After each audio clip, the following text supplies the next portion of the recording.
በጌታችን በመድኃኒታችን በኢየሱስ ክርስቶስ ስም በምድር ዙሪያ የምትገኙ ወገኖቼ ሁሉ ሰላም ለእናንተ ይሁን። የእግዚአብሔር ጸጋ ይብዛላችሁ፣ ሰላሙ ሁሉ ይትረፍረፍላችሁ። እንደምን አላችሁልኝ? እግዚአብሔር ይመስገን እኔና ቤተሰቤ ሁላችን ደህና ነን። ይህን ፕሮግራም የምትከታተሉ ሁሉ እንግዲህ አስገራሚ ነገሮችን እያገኛችሁ ነው፣ እየተጠቀማችሁ ነው። የኑፋቄ የክህደት ትምህርቶችን የሐሰት ትምህርቶችን ሁሉ በዚህ ትምህርት እያጋለጥኩ ወደ እናንተ ሳደርስ እናንተ ደግሞ ከዚህ እንድትሸሹና እንድትርቁ ወደ እውነት ወደ ሕያው እግዚአብሔር ቃል ወደ መዳን ትምህርት እንድትጠጉና የመዳናችሁን ራስ ቁር እንድትደፉ ነው የምጋብዛችሁ። ልዑል እግዚአብሔር ይባርካችሁ፣ እግዚአብሔር ጸጋ ይብዛላችሁ። ዛሬም እንግዲህ ክፍል 8ን ይዤ ወደ እናንተ መጥቻለሁ። ዜና ሥላሴ ነው የተለመደው ተከታታይ የሆነው ዜና ሥላሴ። እንግዲህ ሁልጊዜ ዜና የሚለውን እያብራራሁላችሁ መጥቻለሁ። ዛሬ ወደዚህ ማብራሪያ አልገባም፣ ግን ትምህርቱ በውስጡ ምን ይዟል? ዛሬስ ክፍል 8 ምን ያሳየናል? ምን ጉድ እናያለን ለምትሉ ሁሉ ይዤ መጥቻለሁኝ። እስቲ በመጀመሪያ ግን የእግዚአብሔር ቃል ምን ያስተምራል? ምን ያስጠነቅቀናል? እስቲ ከእግዚአብሔር ቃል አንድ ክፍል እናንብብና ራሳችንን እንዴት እንጠብቅ? ከምን እንጠብቅ? እዚያም እኮ ይህን የኑፋቄ ትምህርት እያስተማሩ ከመናፍቃን ተጠበቁ ይላሉ። ከዚህም እኛ ይሄ የኑፋቄ ትምህርት ነው ከዚህ ተጠበቁ እንላለን። የትኛው ነው? የቱን ጥለን የቱን እንያዝ? ከምኑ እንጠበቅ ብላችሁ ልትቸገሩ ትችላላችሁ። እንግዲህ የሕያው እግዚአብሔር ቤተ ክርስቲያን መመሪያዋ የኔነቷ መመዘኛ መጽሐፍ ቅዱስ ነው። መጽሐፍ ቅዱስ ነው። ከመጽሐፍ ቅዱስ ውጭ የሆነው ሁሉ የሐሰትና የኑፋቄ ትምህርት ነው፣ የክህደት ትምህርት ነው። ስለዚህ እያንዳንዳችሁ የሐሰትን ትምህርት የምትጥሉበትና የምታስወግዱበት ዋናው መሰረታችሁ መመዘኛችሁ የጌታችን ትምህርት ነው። እንግዲህ ለሐዲስ ኪዳን ቤተ ክርስቲያን ለክርስቶስ ቤተ ክርስቲያን የመጀመሪያው ትክክለኛውና መመሪያ የሚሆነን የክርስቶስ ትምህርት ነው። ቀጥሎም ደግሞ መንፈስ ቅዱስን ተሞልተው እስከ ዓለም እስከ ምድር ዳርቻ ሁሉ ሂዱ የተባሉ የሐዋርያት ትምህርት ነው። ይሄ ማለት ምን ማለት ነው? ሐዲስ ኪዳን ማለት ነው። ብሉይ ኪዳን አለ። ብሉይ ኪዳን ለሐዲስ ኪዳን መንገድ ጠራጊ፣ ሞግዚት፣ ጥላ ሆኖ ሲያገለግል የነበረ የነቢያት ትንቢት ለመቼና የት እንዴት ይገለጥ እንደነበረ አመላካች፣ የእነ አብርሃም ተስፋ መቼና እንዴት እንደሚፈጸም ተሸክሞ ሲመጣ የነበረ ነው። እስከ ክርስቶስ መገለጥ ድረስ ብሉይ ኪዳን ሞግዚት ሆኖ ሲያገለግል የነበረ ነው። ስለዚህ ምድራዊ ስርዓት ነው፣ ምድራዊ መቅደስ ነው፣ ምድራዊ መስዋዕት ነው፣ ጊዜያዊ የኃጢአት ስርየት ነው። የዘላለሙ እስኪገለጥ ድረስ ሲያገለግል የነበረ ነው ብሉይ ኪዳን፣ ለእስራኤል ሕዝብ ብቻ የተሰጠ።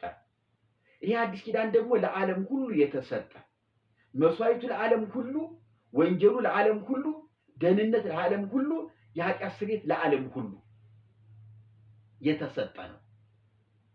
ስለዚህ ይህ አዲስ ኪዳን የጌታችን ትምህርትና የሐዋርያት ትምህርት መመሪያችን ነው። ከዚህ ትምህርት ያፈነገጠ፣ ከዚህ ትምህርት የዞረ፣ የጎበጠ፣ የተጣመመ ካለ እሱን ማስወገድ ነው። ስለዚህ ከዚያ መናፍቅ ብሎ ቢሉ ከዚህ መናፍቅ ብለን ብንል ሁለታችንም ለመመዘን ወንጌሉን መያዝ ነው። የምጋብዘው ይሄንን ነው። ወንጌሉን እነሱንም ለመመዘን እኔንም ለመመዘን ወንጌሉን ያዙት። የምጠቅሰው ጥቅስ ትክክል ነው አይደለም? ኑፋቄ ነው ያልኩት መጽሐፍ እውነት ኑፋቄ ነው አይደለም?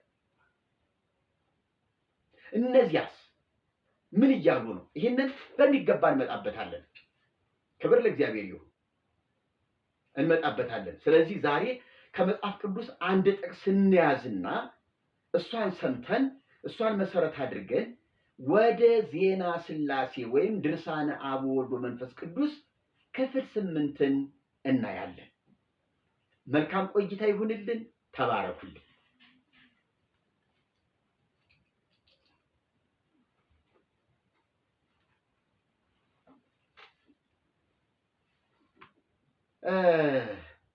ሐዋርያው ቅዱስ ጳውሎስ ነው ለጢሞቴዎስ የጻፈለት የመጀመሪያ መልእክት እና ምዕራፍ 1 ላይ ከቁጥር 3 እና 4 ጳውሎስ እንዲህ ይላል። ጳውሎስ አገልግሎ ሲወጣ እሱን የሚተኩ ጠንከር ያሉ በሰል ያሉ በእግዚአብሔር ጸጋ የሸመገሉ ብቃታቸው ዕውቀታቸው ከሌሎች መሪዎች የተሻሉ ሆነው ያገኛቸውን ሹሞ በሱ ፋንታ ተክቶ ይሄዳል። ታዲያ ምክርና መመሪያ ይሰጣቸዋል። እንዲህ ይለዋል ጢሞቴዎስም ወደ መቄዶንያ በሄድሁ ጊዜ አያችሁ ኤፌሶንን ትቶ አገልግሎ ቤተክርስቲያንን አደራጅቶ ወደ መቄዶንያ ሲሄድ ጳውሎስ እንዲህ ይለዋል ጢሞቴዎስን ወደ መቄዶንያ በሄድሁ ጊዜ አንዳንዶች ልዩ ትምህርትን እንዳያስተምሩና ወደ ተረት መጨረሻም ወደ ሌለው ወደ ትውልዶች ታሪክ እንዳያደምጡ ልታዛቸው በኤፌሶን ትቀመጥ ዘንድ ለመንሁህ። እንደነዚህ ያሉ ነገሮች ክርክርን ያመጣሉና በእምነት ግን ላለ ለእግዚአብሔር መጋቢነት አይጠቅሙም።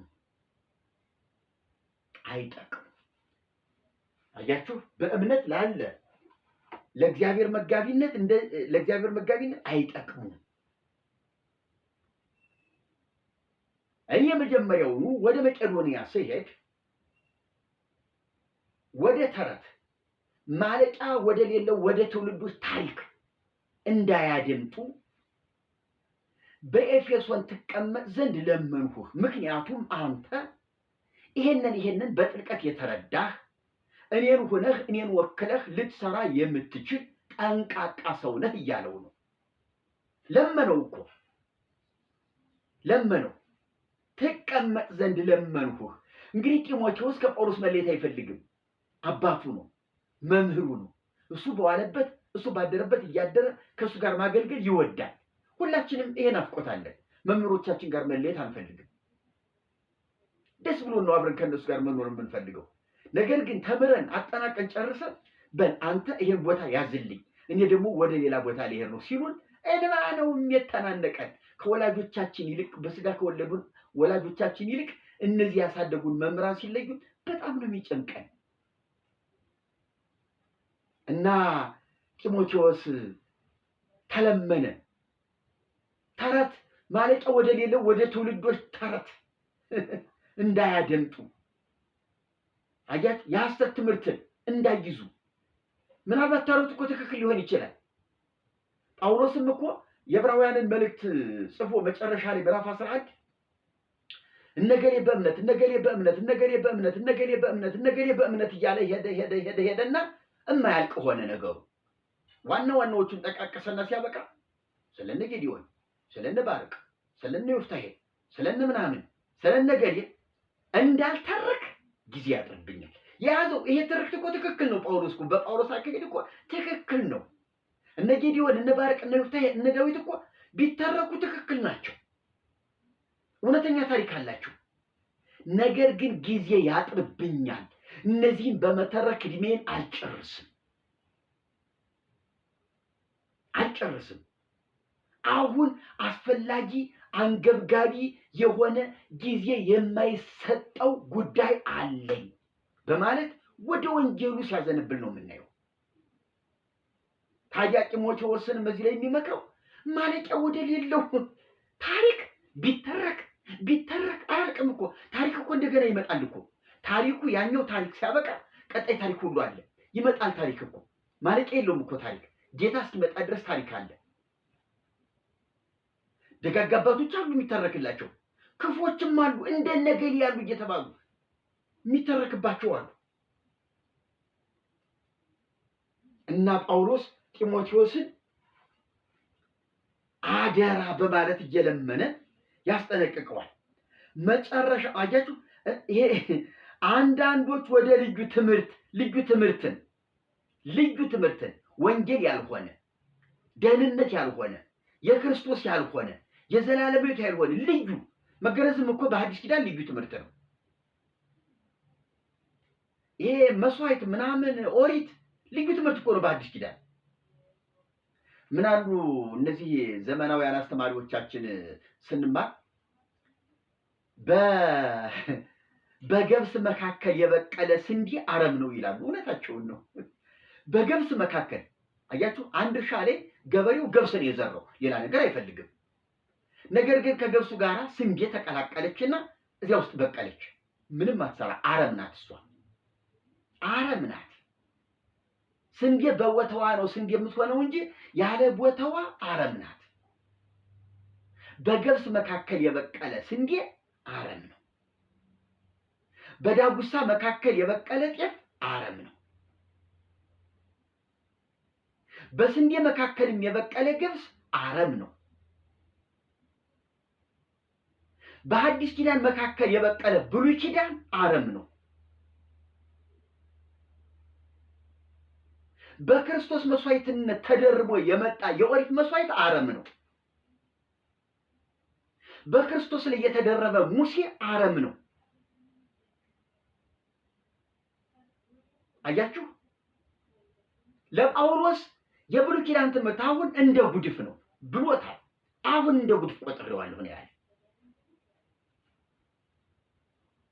በፊት እንደዚያ ሲቀናለት ሲንገበገብለት የነበረውን ያለ ነቀፋ ይሄድበት የነበረውን ያንን ሕግ በክርስቶስ ሲሆን ግን እንደ ጉድፍ እንደ ምናምን ተቆጥሮታል። ይሄ ነው ሐዋርያ መለወጥ። እንዲህ ነው መቀየር፣ እንዲህ ነው በቃ ለተሰጠህበት ለገባህበት ነገር ቆርጠህና ወስነህ ጨክነህ መግባት ነው።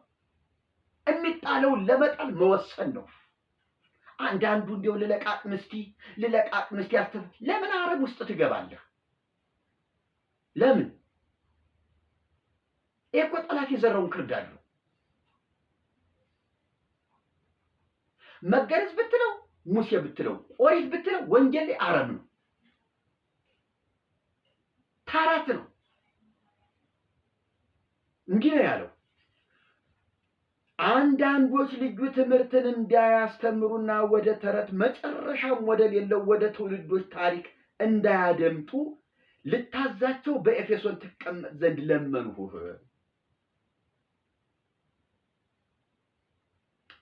የሚገርም ነው። እንደነዚህ ያሉ ነገሮች ክርክርን ያመጣሉና በእምነት ግን ላለ ለእግዚአብሔር መጋቢነት አይጠቅሙም። በእምነት ላለ ለእግዚአብሔር መጋቢነት አይጠቅሙም። ከእግዚአብሔር መጋቢነት ውጭ ለሆነ ሰው ምናልባት ይጠቅሙ ይሆናል። በኦሪት ላለ ሰው ይጠቅሙ ይሆናል። አያድኑትም፣ ለሕይወት አይሆኑትም እንጂ ምናልባት ሐዲስ ኪዳን ላይ ሆነህ ግን አይጠቅሙ። ጳውሎስ ታረክ የሚላቸው የኦሪቶቹ ስርዓቶች ነው። ስለዚህ ወገኖች እኔም የምለው በዚህ ዘመን ላይ እንዲህ አይነት እውነት የሚመስል ክህደትን የተቀላቀለ በስመ እግዚአብሔር የሚመጣ በስመ ክርስቶስ የሚመጣ በስመ ቅዱሳን የመጣ አስመሳይ ትምህርት ሁሉ ኑፋቄ ነው፣ አይጠቅምም። እንጣለው፣ እንቶ ይሄንን ነው እያልኩ ያለሁት። ስለዚህ ዛሬ በክፍል 8 ይዤው የመጣሁት ድርሳነ አብ ወልድ መንፈስ ቅዱስ የምናጋልጠው የተረት ትምህርት የኑፋቄ ትምህርት ነው። ተባረኩልኝ፣ እግዚአብሔር ይባርካችሁ። እስቲ ዛሬ ምንድን ነው የምናየው? እንዲህ ልንገራችሁ። ባለፈው ጊዜ እንግዲህ ይሄ መጽሐፍ እንደምታዩ ድርሳነ አብ ወልድ መንፈስ ቅዱስ ነው። በዚህ መጽሐፍ ውስጥ 3 ነገሮችን እንመለከታለን። የመጀመሪያው ድርሳን የሚባለው ነው። ከዚያ ቀጥሎ ታምር ነው። ከታምር ቀጥሎ ሰይፈ ሥላሴ፣ ሰይፈ መለኮት፣ ከዚያ ቀጥሎ ንግስ የሚባል ነው። የተጨማመረ ነገር አለ። ስለዚህ ዛሬ ድርሳኑን ጨርሰናል፣ ታምራታቸውን ጨርሰናል። ዛሬ ሰይፈ ሥላሴ የተባለውን በዚሁ መጽሐፍ ውስጥ የተካተተውን ሰይፈ ሥላሴ የተባለውን ትምህርት ነው የምንመለከት። እንዲህ ነው የምናየው።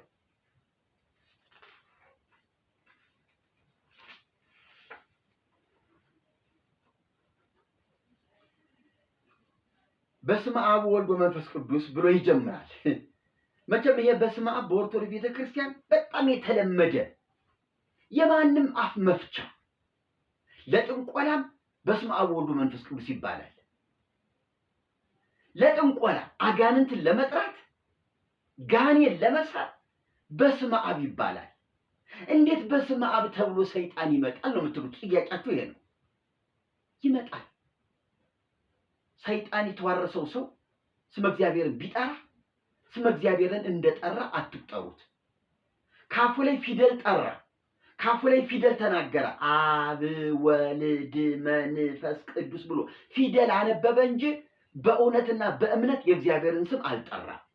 በእምነት የሚጠሩትና ያለ እምነት የሚጠሩት ሰዎች ይለያሉ። የሚለያቸው እምነት ነው እንጂ ፊደሉ አይደለም።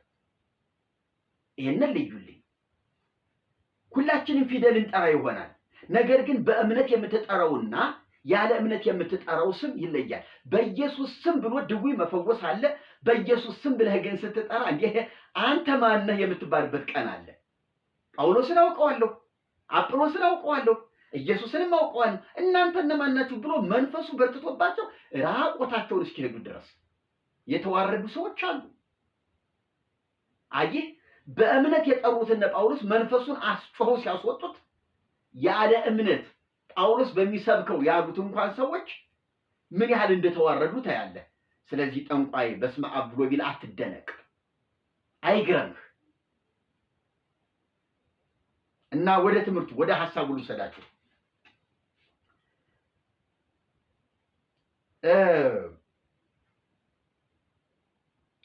ምን ይላል? ቁጥር 4 ላይ ነው፣ ገጽ 331 ላይ በዚህ መጽሐፍ ማለት ነው። ገጽ 331 ላይ ወይቤሩ አብ ወልድ መንፈስ ቅዱስ ባህዱ ቃል ህወረ ቢዜሰ ንግበር ሰባ ባሪያነ ወአምሳሊነ። አብ ወልድ መንፈስ ቅዱስ በአንድ ቃል ሰውን ባሪያችንና በምሳሌያችን እንፍጠር አሉ። ሰንበት በተባለች በዕለተ እሁድ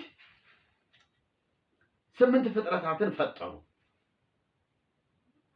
ሰንበት በተባለች እሁድ ሰንበት ብላ ያለች ኦርቶዶክስ ናት። ማንም ሰንበት ያለ የለም። በየትኛውም የመጽሐፍ ቅዱስ ዓለም አቀፍ በሆነው በግሪኩ፣ በዕብራይስጡ፣ በእንግሊዝኛው በሌሎችም መጽሐፍ ቅዱስ ብትሄዱ እኔ እያየው ነበረ ወደዚህ ፕሮግራም ከመግባቴ በፊት ኦርቶዶክስ ቤተክርስቲያን ብቻ ናት እሁድን ሰንበት ብላ የጠራች። ደፋር ናት። የፈለገችውን ለመቀርቀር የፈለገችውን ለመሰንቀር መብት ስልጣን ያላት ደፋርና ነውረኛ ቤተክርስቲያን ኦርቶዶክስ ናት። እኛ እኮ የተለየን በክህደት በውሸት የተለየሽ ነሽ። ይሄ ነው እውነታው። በእሁድ ሰንበት ሥላሴ አብ ወልድ መንፈስ ቅዱስ በአንድ ቃል ሆነው ሰውን በመልካችን እንደ ምሳሌያችን እንፍጠራሉ። መቼ? በዕለተ እሁድ ሰንበት።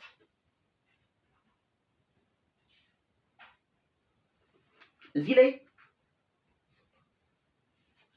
የግዕዙንም የቤተ ክርስቲያኒቱ የግዕዝ መጽሐፍ እያየሁ ነበረ። የግዕዙን ወንጌል አሁን ቅርብ ጊዜ የታተመውን ብሉይ ኪዳን ግዕዝም ቀደም ብሎ የኢትዮጵያ መጽሐፍ ቅዱስ ሲያሳትመው የነበረውን ግዕዝም እያየሁ ነበረ። ሁለቱም መጽሐፎች አሉ እና ያው ለቤተ ክርስቲያኒቱ ስለሆነ መጽሐፍ ቅዱስ ማህበር መቼም እንዳሉት የሚሄድ ነው። ለእኔ ይህን አሳትምልኝ ሲሉት እሺ ላንቺ ብሎ ያሳትማል። ሌላው ሂዶ ደግሞ ለእኔ ይህንን አሳትምልኝ ገንዘብ ከፍላለሁ ሲል እሺ ላንተ ብሎ ያሳትማል። ጣጣ የለውም። የፈለገውን እንዴ ይህን አስወጥቼ ይህን አስገብቻለሁ ብሎ አንድ ሰው መጥቶ ቢያሳትም ችግር የለውም። ለግለሰብ እንኳን ያሳትማል፣ እንኳን ለድርጅት ለተቋም ይቀርና እና እንደዚህ አይነት ነገሮች በኢትዮጵያ መጽሐፍ ቅዱስ ማህበር ይታያሉ። ወሰርከ ሰንበት ለጸቢአ እሁድ ማቴዎስ 28 ቁጥር 1 ላይ ወሰርከ ሰንበት ለጸቢአ እሁድ፣ ሰንበት ካለፈ በኋላ እሁድ ማለዳ ነው የሚለው። ይሄ አባባል እንደ አማርኛው እንደ ትክክለኛው መጽሐፍ ቅዱሳችን ነው። እሁድን ሰንበት አላላትም። በማቴዎስ ምዕራፍ 28 ቁጥር 1 እሁድን ሰንበት አላላት። ልብ በሉ፣ በማቴዎስ ወንጌል ማለት ነው። ወሰርከ ሰንበት ለጸቢሃ እሁድ ሰንበት ካለፈ በኋላ ሰንበት ከመሸ በኋላ ቅዳሜ ማለት ነው። ለእሁድ ማለዳ እሁድ አጥቢያ ማለቱ ነው። ስለዚህ እሁድ ሰንበት አይደለችም በማቴዎስ ዘገባ። ስለዚህ ግዕዙ ከዚህ ላይ ከአማርኛው ጋር ተስማምቷል። ግን ቀጥሎ ያሉትን ስንመለከት ሌላ እናያለን። በማርቆስ በሉቃስና በዮሐንስ ያሉትን እንመልከት። ወሶበ ሀለፈት ሰንበት ማርቆስ 16:1 ሰንበት ካለፈ በኋላ እችን ተመልከቱልኝ፣ እችን ያዙልኝ። ማርቆስ 16:1 ወሰርከ ሰንበት ለጸቢሃ እሁድ ወሶበ ሀለፈት ሰንበት ካለፈ በኋላ ቅዳሜ ካለፈች በኋላ እሁድ የጌታችን ትንሣኤ ሆነ ማለት ነው። ማርቆስ 16:1 እንዲሁ ማርቆስ 16 ላይ ወተንሥኦ በጽባሕ በእሁድ ሰንበት ብሎ ቁጭ አለ። ማርቆስ 16 ቁጥር 9 ላይ 16:9 ላይ አሁን የግዕዙ ነው የምነግራችሁ። አማርኛ መጽሐፍ ቅዱስ ላይ ብታነቡ ሰንበት ካለፈ በኋላ በመጀመሪያው ሳምንት፣ ሰንበት ካለፈ በኋላ በመጀመሪያው ሳምንት፣ በመጀመሪያው ቀን ነው የሚላቸው። የመጀመሪያ ቀን የሚላት እሁድን ነው። ቅዳሜ 7ኛ ቀን ናት፣ ሰንበት ናት። እሷ ካለፈች በኋላ በመጀመሪያው ቀን እያሉ ነው ወንጌላውያኑ አብያተ ክርስቲያናት ሁሉ የተስማሙበትን ያስቀመጡልን። ስለዚህ እዚህ ማርቆስ 16:9 ላይ ወተንሥኦ በጽባሕ በእሁድ ሰንበት በእሁድ ሰንበት ኢየሱስ በተነሳ ጊዜ ለእነ ማርያም መግደላዊት ታየ ለማለት ነው። ይሄ እንግዲህ ስህተት ነው። ወበእሁድ ሰንበት የሚል ቃል የለም። እሁድ ሰንበት የምትባል በብሉይ ኪዳን ከየት አገኘው? አዲሱ ኪዳን እሁድን ሰንበት ለማለት ምንጩ ከየት ነው? እሁድን ሰንበት ለማለት እኮ ምንጭ ከብሉይ ኪዳን መገኘት አለበት። አይ የአዲስ ኪዳን ሰንበት ናት ከተባለ ማን ነው ሰንበት ያላት? ከየትኛው ዘመን ጀምሮ ነው ሰንበትነቷ የታወጀው? ማን ነው ሰንበት ብሎ እንዲያውጅ መብትና ስልጣን የተሰጠው? ማን ነው? ከጌታ አንደበት ካልተገኘ፣ ከሐዋርያት አንደበት ካልተገኘ ማን ነው እሁድን ሰንበት ልበላት ብሎ የማወጅ ስልጣን በክርስቶስ ቤተክርስቲያን ላይ እንዲህ አይነት ድፍረት ያገኘ ማን ነው? ማን ነው?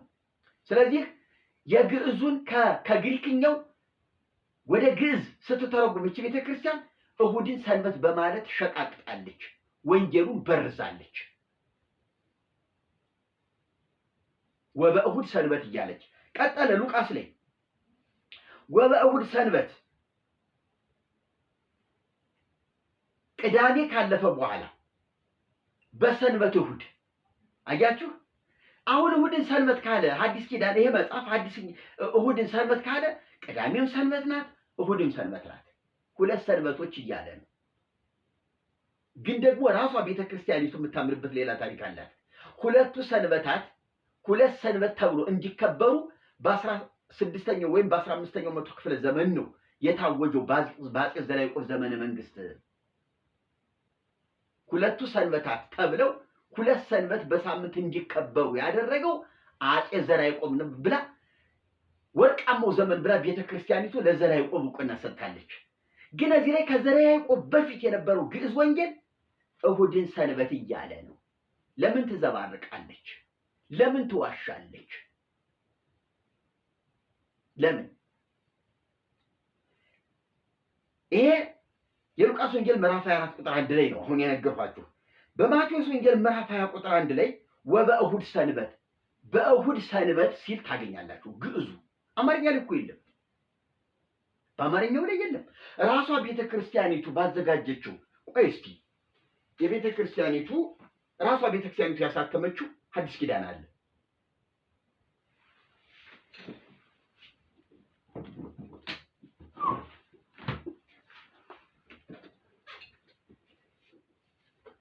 ይሄ ቤተክርስቲያኒቱ ያሳተመችው ሐዲስ ኪዳን ነው።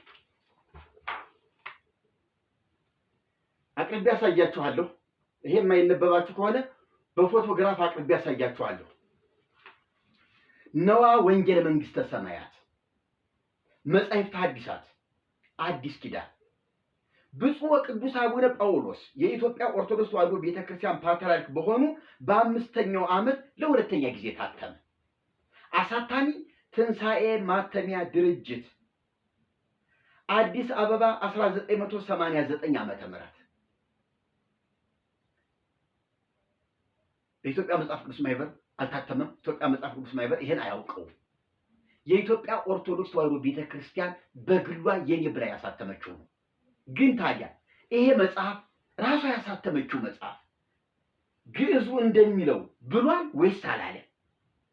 እስቲ እንሂድና ገብተን እንየው። ማቴዎስ 28 ቁጥር 1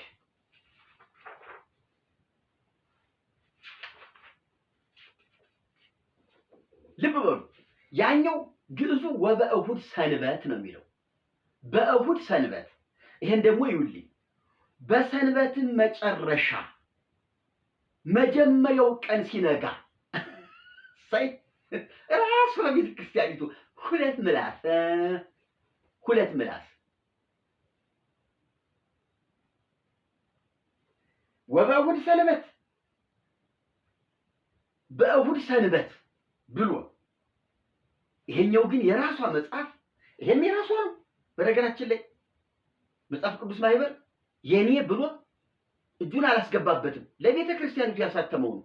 ቤተ ክርስቲያኒቱ ይታተመልኝ ስትል እሺ አለና አሳተመላት።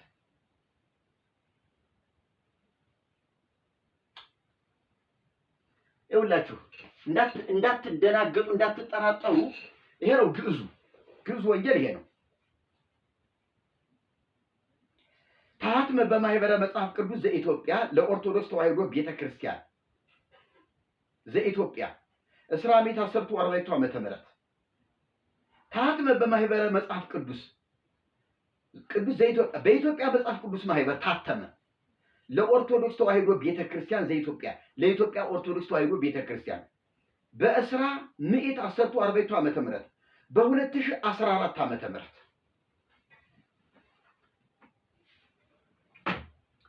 ለኢትዮጵያ ኦርቶዶክስ ተዋሕዶ ቤተክርስቲያን የታተመው አሁን ሰንበት እሑድ ሰንበት እያለ ያለው ራሷ ያሳተመችው አዲስ ኪዳን በራሷ ማተሚያ ቤት የታተመው አዲስ ኪዳን እስቲ ከሌሎቹ መጻሕፍቶች ጋር ይገናዘብ። ግዕዙ ምን ብሏል? በግዕዙ ምንድነው ያልነው? አማርኛውን ምን እንበለው እናስታርቀው ብላ ወይ ይሄንን እንደዚህ አልወሰደችው ወይ ያንን እንደዚህ አላመጣችው ወይ ከመግቢያ ላይ መቅድሙ ላይ በግዕዙ እንዲህ የሚል አለ፣ በአማርኛችን ደግሞ እንዲህ የሚል አለ። ስለዚህ ግዕዙ እንዲህ ቢልም እንደዚህ ነው ነገሩ ብላ በመቅድም ላይ ማብራሪያ አልሰጠችም። ምንም ድንቁርቁርቁር ያለች ሆዳ አግበስባሽ ገንዘብ ለመሰብሰብ ሲስተሙን ስታውቅ ብስለቱ እውቀቱ ያላት ግንዛቤ ያላት መራቀቅ ለመጽሐፍ ቅዱስ ደግሞ ጭልምልምልምልምልም ድንቁርቁርቁርቁርቁር ያለች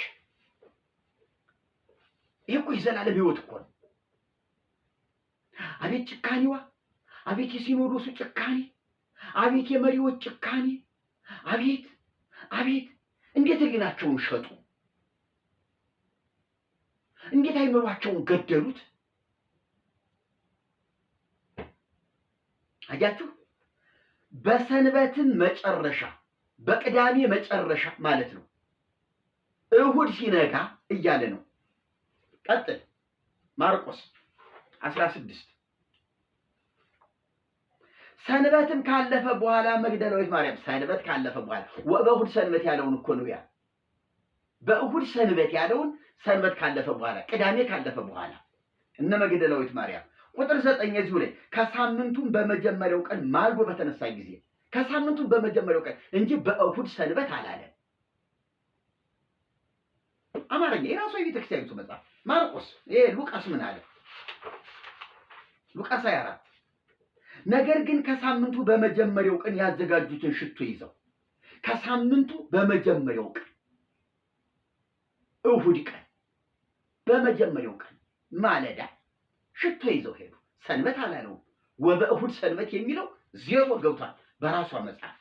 ዮሐንስስ ምን አለ?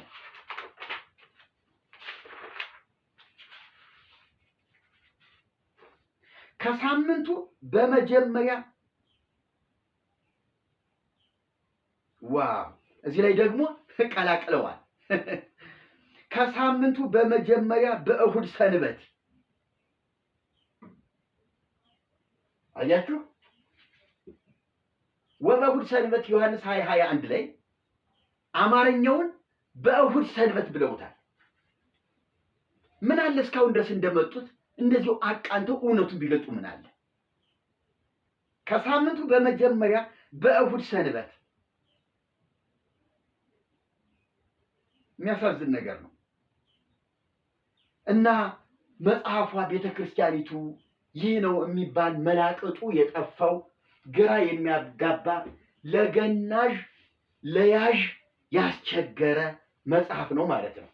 እና እዚህ ላይ ሰይፈ ሥላሴ በተባለው መጽሐፍ ላይ በእሁድ ሰንበት 8 ፍጥረት ተፈጠረ ብሎ እሁድን ሰንበት አድርጓል። እንግዲህ ቤተክርስቲያኒቱ መዘባረቅ ልማዷ ነው። ቤተክርስቲያኒቱ እኮ የመጽሐፍ ቅዱስ ምንጯ መነሻዋ ግሪክ ነው፣ ጽር ነው። ከጽር ነው በታማኝነት መቅዳት ያለባት። ከጽሩ መጨመር መቀነስ መብት ስልጣን የላትም። አይ ወደኛ ሀገር ሲገባ እንዲህን በለው የማለት መብት የላትም። ወይ ጨርሶ ክርስቶስን መተው ነው። ክርስቶስን ከተቀበለች ደግሞ ቃሉን በሙሉ ፈቃድ እውነቱን እንዳለ መቀበል ነው። ክርስቶስን ስትቀበል ኦሪትን ትታ ነው። አለበለዚያ ኦሪትን ነው እንዳለ ማስቀጠል ያለባት። የተሻረና የጸና አዲስ ኪዳንን መቀላቀል አይቻልም። በሁለት ኪዳን መኖር አይቻልማ።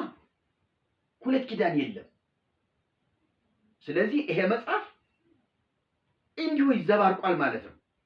በእሁድ ሰንበት በማለት ሰይፈ ሥላሴ እና ከዚህ በመቀጠል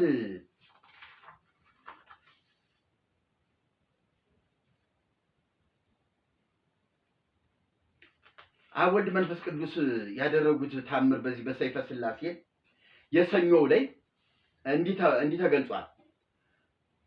ከዕለታት በአንዲት ቀን አብ እንዲህ አለ። አብ ነው እዚህ ላይ ደግሞ የተናገረ አብ ነው። አብ እንዲህ አለ፣ በምድር ያከበረኝን እኔም በመንግስተ ሰማያት አከብረዋለሁ። ምሳሌው ጽርሐ አርያምን ይመስላል። ምሳሌው ጽርሐ አርያምን ይመስላል። ጽርሐ አርያም እኮ ቦታ ነው። ሰውየው ምሳሌው ጽርሐ አርያምን ይመስላል ተባለ። መባ፣ ዕጣን፣ ስንዴ፣ ወይን ያቀረበልኝን ከምኝታው እስኪነሳ ድረስ እኔ በክንፈ ረድኤቴ በወልድ በመንፈስ ቅዱስ ክንፈ ረድኤት እጋርደዋለሁ። በክንፈ ረድኤት እጋርደዋለሁ። ከዕለታት በአንዲት ቀን ሰው ነው ብሎ በስማችን እንጀራ የሰጠ በፍጹም ልቡ አምኖ ይህን ቃሌን የፈጸመ እኔ ሰይፍ መዝዤ በፊቱ እቆማለሁ። ይሄን የሚናገር ማን ነው? አብ ነው። ሰይፍ መዝዤ ሚካኤልን አይልክም፣ ገብርኤልን አይልክም፣ ከመላእክት አንዱን አይልክም። እኛ የምናውቀው በመጽሐፍ ቅዱስ መልአኩን ላከ፣ ጠበቃቸው፣ መራቸው ምናምን ነው። እዚህ ላይ ግን አብ ራሱ ነው። በዚህ ሰው ላይ ማንንም ሊልክ አልፈለገም። በስሙ ስንዴ፣ ዕጣን፣ ወይን ምናምን የሰጠ ለቤተ ክርስቲያን ይሄማ ለማንም አይሰጥም። ኃላፊነቱን የሚወስደው ራሱ አብ ነው። እኔ ራሴ ሰይፍ መዝዤ ጋርደዋለሁ፣ እጠብቀዋለሁ ነው ያለ። ታየኝ እኮ አብ ሰይፍ ይዞ መጥቶ ከዚህ ሰውዬ አጠገብ ከጎኑ ቁሞ ይሄ ሰውዬ በወጣበት በገባበት አብሮ ሲንከራተት አብ ታየኝ። ወልድም እንዲህ አለ። ደግሞ ወልድ ደግሞ ድርሻውን ተናገረ። ይህ ቃሌ ነው አለ። የአብን ቃል አጸና። የመንፈስ ቅዱስም ቃል ነው። እኔ መጥቼ በጀርባዬ ተሸክሜ አብ ሰይፍ ይዞ ይጋርዳል፣ ይጠብቃል። ወልድ ደግሞ በጀርባው ተሸክሞ ሽሩሩ ብሎ ባሕረ እሳትን አሻግረዋለሁ፣ ኢየሩሳሌም ሰማያዊት ወደምትባል የሰላም ከተማ አደርሰዋለሁ። ብርሃኗ የሚያንጸባርቅ ማርና ወተት የምታፈስ የተባረከች ከተማ ናት። ሁለንተናዋ በረድ ይመስላል። አብም እንዲህ አለ። ይህ ሰው በሄደበት እሄዳለሁ፣ በመጣበትም እመጣለሁ፣ በተቀመጠበት እቀመጣለሁ፣ ባረፈበት አርፋለሁ። የብርሃን ድንኳን እተክልለታለሁ። ይህን ሰው የሚመስለው የለም፣ ከሰውም ከመላእክትም ወገን የሚመስለው እንደዚህ ነው ብሎ የሚለው የለም። ይህን ንጹሕ ጸሎት እንደ ንብ ሲቀስሙ ይኖራል። ምስጋናውም እንደ ፀሐይ ብርሃን የተወደደ